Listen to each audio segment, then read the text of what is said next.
That June, First Lieutenant Matthew Harrison finally got his orders to join the 173rd Airborne, an elite unit ready to rush anywhere they were needed. They called themselves General Westmoreland's Fire Brigade.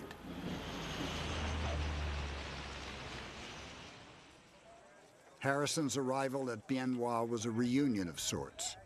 He and 7 others from the West Point class of 1966 all found themselves serving in the 2nd Battalion, including 2 especially close friends, Donald Judd and Richard Hood. As young lieutenants, as 22-year-olds, we really were idealists and we really were Boy Scouts. I really felt as though I was uniquely qualified to lead American soldiers and that there was nothing more important than what I was going to be doing. But when I joined the 173rd, I think the first day I was there, some guy showed me what looked like a bunch of apricots on a leather thong. Turns out they were ears, dried, desiccated. I understood theoretically what it meant to be in a war. But of course, no one can really understand it until they've done it.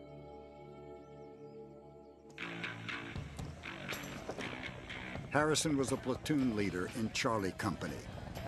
His West Point classmates served with Alpha Company. Within a few days, they were helicoptered into the heart of the Central Highlands near Dak To, where North Vietnamese regulars were said to be threatening a Special Forces camp. They were all airlifted into landing zones hacked out of the steep jungle-blanketed slope of a mountain the Americans called Hill 1338 for its height in meters, with orders to hunt down the enemy. They walked for 2 days, following a well-worn enemy trail, constantly on the lookout for booby traps or ambushes. On the evening of June 21st, Harrison's Charlie Company settled in for the night, while his friends in Alpha Company set up camp a little less than 2 miles to the south, along the same slippery jungle path. No one knew that an entire North Vietnamese battalion, perhaps 500 men, was encamped on the other side of a ridgeline, just a few hundred yards away. At 6:58 the next morning, a patrol from Alpha Company stumbled into a squad of North Vietnamese. The Americans withdrew and struggled to establish a perimeter. Within minutes, they were under attack from relentless AK-47 automatic fire. The enemy mounted attack after attack, drawing closer each time. Alpha Company radioed for air and artillery support, but the triple canopy jungle blocked the spotters' view. This is Alpha 6, Paragon 6, over. We have an extremely large force moving in the gully to the west of us now. We need airstrikes. Put something all around this hill, but stay off the ridge line, over. This is Paragon 6, you say you have large forces moving toward you from the west, over. We've got heavy movement and firing on our left. And we've got some real heroes and we're damn proud of it.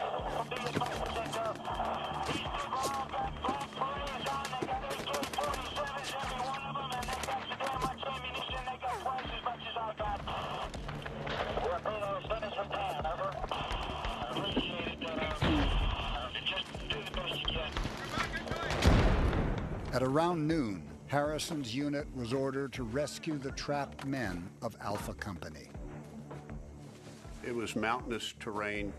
We were carrying 2 bodies along with a bunch of engineer equipment, and we could not push down the couple hundred meters to where most of the fighting had taken place. The going was steep and slippery. North Vietnamese troops, now entrenched along both sides of the trail, prevented Matt Harrison and his men from reaching Alpha Company. At dusk, the shooting died down, and they dug in at the top of a ridge and did their best to sleep. So we lay there on the night of June 22nd, and we could hear the screams of the wounded down the hill as the North Vietnamese went around and shot them. By dawn, the enemy had melted away. Harrison and his platoon crept down the hillside and reached what was left of Alpha Company. Out of 137 men, 76 lay dead along the path. 43 had been shot in the head at close range. Ears had been cut from some, eyes gouged out, ring fingers missing. 23 more men were wounded. Harrison found his classmates, Donald Judd and Richard Hood, among the dead.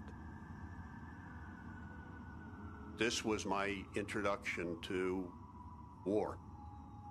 This was my welcome to Vietnam. We spent the rest of the day putting those bodies into body bags and getting them out of there. Getting killed is forever. And that was something that I had known theoretically, but I now understood, particularly when I put my two classmates in body bags, guys that I had gone to school with for 4 years and were good friends, and who just the week before we had been drinking beer and ribbing each other, and these guys were now gone. Charlie Company found just 9 or 10 North Vietnamese bodies. Harrison and his men were ordered to search the nearby hillsides for more enemy dead, who commanders assumed had been killed by U.S. artillery. MAC-V needed its body count. We never located them, and I believe today that we didn't locate them because they weren't there. I think we just took a terrible loss on June 22nd. To admit that a rifle company in the 173rd had been wiped out by the North Vietnamese was not something our leaders were prepared to do. So we had to sell ourselves, and we had to sell the public on the idea that we had inflicted casualties on the North Vietnamese as severe as they had inflicted on us. An officer told a reporter that the shattered rifle company had killed 475 enemy soldiers. When another officer suggested to General Westmoreland that the figure seemed too high to be believable, he replied, "Too late. It's already gone out."